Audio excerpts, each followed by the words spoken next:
Okay, everybody who's ever changed brakes knows that you have to push the piston back into the cylinder when you get the caliper off. But, you know, most of us have done this trick before, where you hook a C-clamp on here. It takes time, and it's just a pain. There's a simpler way. Get out your trusty caulk gun.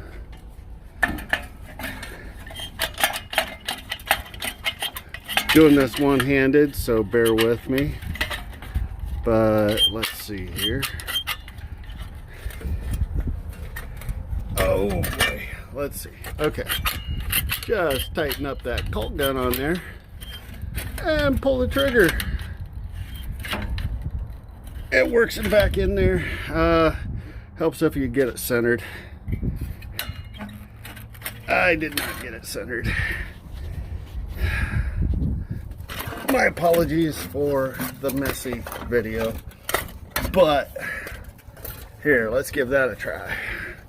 Now, she's centered a little better,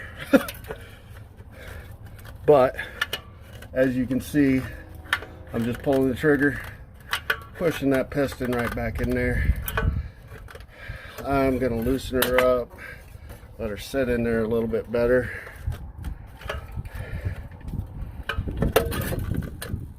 Tighten that puppy right back in there. And as you can see, it's pushed right back into place like it should be. That's the easy way to push a piston back, especially if you don't have a big C-clamp.